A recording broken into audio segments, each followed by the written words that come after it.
Hello, everyone. For Eureka's additional knowledge today, welcome to the Escape Toolkit Unfolding the Shortest Path.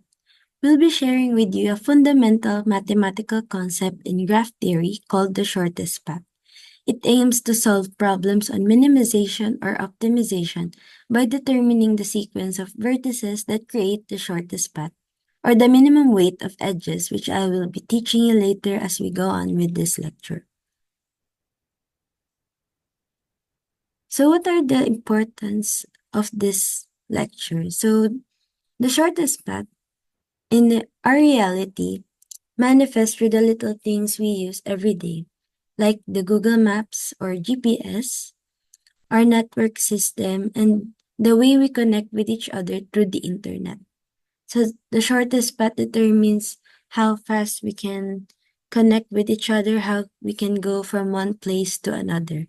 So this is a mathematical lecture about that, but in reality, these are the applications that show how shortest path helps us in the real world.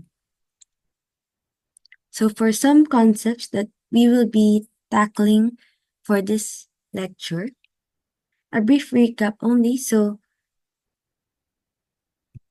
vertices are certain points in a graph, whereas their distance from each other is called the edge.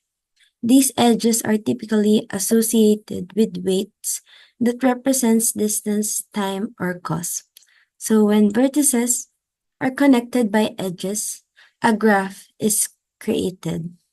So again, we have the graph here, and within a graph, there are edges.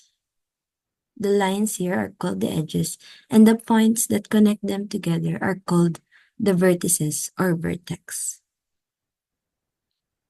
So this is an example of a weighted graph.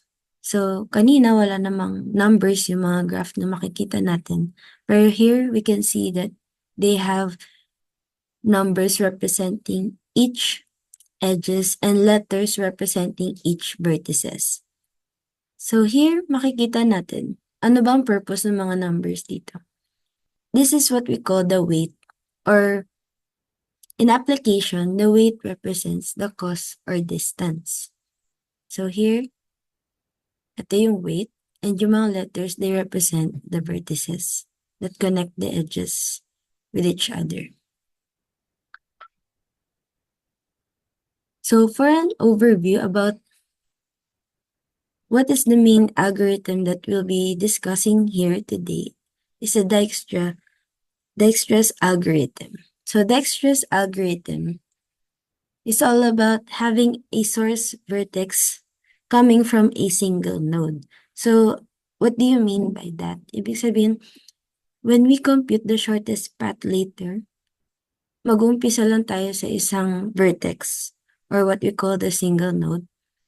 And we will determine ano ba yung shortest or most efficient distance or weight coming from that source vertex hanggang sa kabilang vertex, hanggang sa dulong vertex. So Dijkstra's algorithm finds the shortest path from a single source by building a group of nodes that have the closest distance from the source or the origin. So we always answer the question, what is the closest distance from the source vertex? So an example of Dijkstra's algorithm and the application of this concept are fire stations, hospital, and delivery. So we know that fire stations are related with emergency situations. So they always need to determine what is the shortest path from the fire station to the place of the emergency.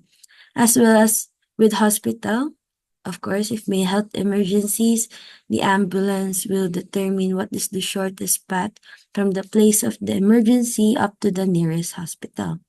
So, ganun din sa delivery from warehouse to the house of the customer. And of course, a network.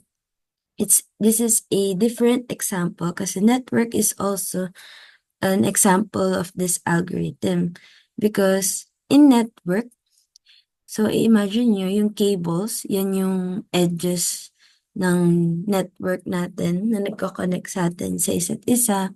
And then yung points niyan is yung mga network stations. And yung latency is what we call the wait. So yung latency is yung delay ng pag-transfer of data from one vertex to another. So, dito makikita natin yung actual application ng shortest path sa day-to-day life natin. So now let us proceed to answering the graph kanina na pinresent ko, starting with the vertex A up to vertex G. So first, we have to determine ano yung neighboring vertices ni A. So these are B, D, and C, which have distances of 4, 2, and 5 respectively. So from there, pipiliin natin kung ano yung may minimal distance, which is from A to D with a distance of 2. So dito sa table natin, makikita natin na in-update natin para matrack natin kung ano yung shortest distance, shortest path as of the moment. So now makikita natin na from A to D ang shortest path natin, which is 2.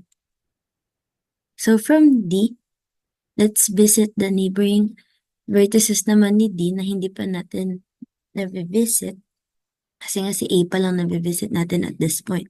So from D, we have B, E, G, F, and C. So among these 5 vertices, obviously, ang may shortest path from D is si B, which has a distance of 1. So from A to D, we will choose B as our next point. So we will consider D as a visited vertex. So here makikita natin na in-update natin yung distances nila para makita natin na ang may shortest path is from D to B. So B has a distance of 3. So lahat inad natin ng 2 kasi yung distance ni A from D is 2. So pipiliin natin na shortest path at this point is si vertex B. So from B, isa lang ang may connecting vertex tayo ngayon kasi hindi na tayo pwede bumalik kay A since na-visit na natin siya. Proceed na tayo kay vertex E, which is the sole neighboring vertex of B, which has a distance of 2. So we consider B as an already visited vertex at this point. So again, i-update natin yung distances nila. So mapapansin nyo kanina, si E, F, and G, noong una, they have a distance of infinity kasi hindi pa natin sila na-visit at this point. So, ang nasa record lang natin is wala tayong idea kung ano, kaya infinity lang ang nilalagay natin. And si A, always siyang 0 kasi siya yung starting vertex natin. So again, balik tayo dun sa kay letter B to E. So E, in-update natin ng distance niya. Kasi si B, di ba, ang distance niya, ang updated niya is 3.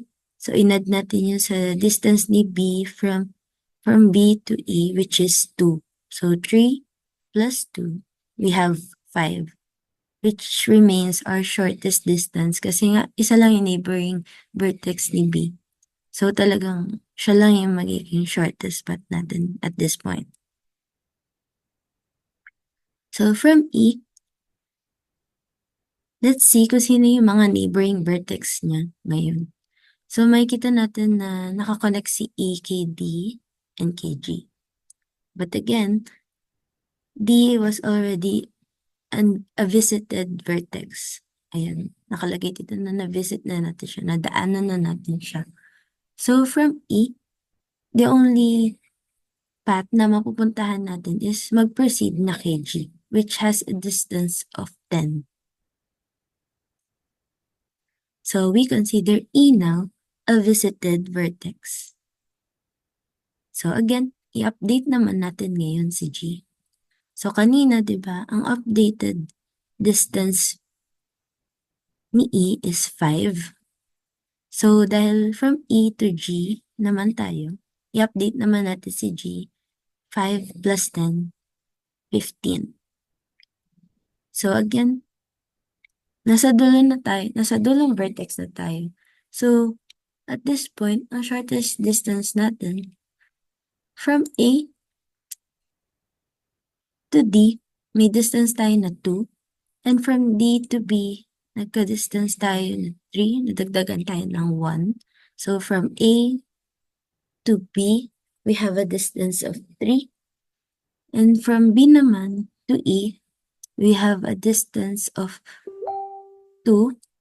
Kaya ang total na distance ni A to E is 5. And from E to G, we have an additional distance of 10. So 5 plus 10, which means the total distance from A to G is 15, which is also the shortest path for this problem. Okay, so that's the Dijkstra's algorithm. Ngayon naman, I will briefly discuss lang yung ibang algorithm na nagko-compute rin ng shortest path, but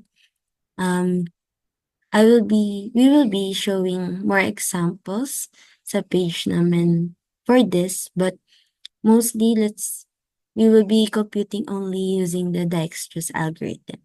So, ngayon naman, we have the Bellman-Ford algorithm. So, anong difference niya sa Dijkstra's algorithm? Same lang sila na ang source vertex nila is single node. Pero kung napapansin nyo, kay Dijkstra's algorithm, mostly na mga weighted edges niya or yung mga cost or distances niya is in positive figures.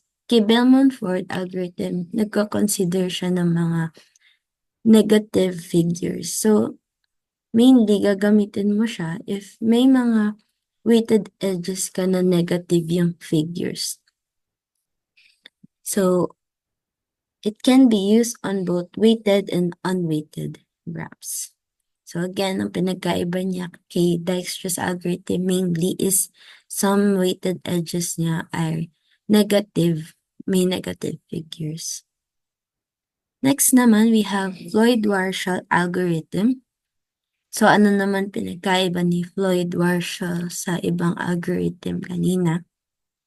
Firstly, this algorithm determines the shortest paths between all pairs of vertices. So, hindi siya pang isang source vertex lang. Hindi niya kino-consider na, from point A, ano yung distance from point A to point G. Ano yung pinakamaikling path from point A to point G. Kay Floyd-Warshall, hindi. Kasi kinocompute niya rin ano yung shortest distance from point A to G, from B to F. Parang kino-consider niya lahat ng pairs of vertices na pwedeng makomputan ng shortest path. Pero, this is a bit more complicated. And just to inform you lang din. Ayan. Kasi ginagamitan siya ng matrix to compute this one. Kasi nga, i-represent niya lahat ng distance ng kahit anong node to all other nodes in the graph. So, parang sinasabi dyan na, if parang kinoconsider niya lahat ng possibilities, lahat ng possible distances ng mga vertices sa isa't isa. So, yun yung pinagkaiba niya kay Dijkstra's algorithm and kay Bellman-Ford algorithm. And that is all for the escape toolkit unfolding the shortest path. Thank you for listening, everyone. I hope you've learned a lot. You have reached your destination. Thank you for listening. This is Eureka, the escape toolkit unfolding the shortest path. Thank you.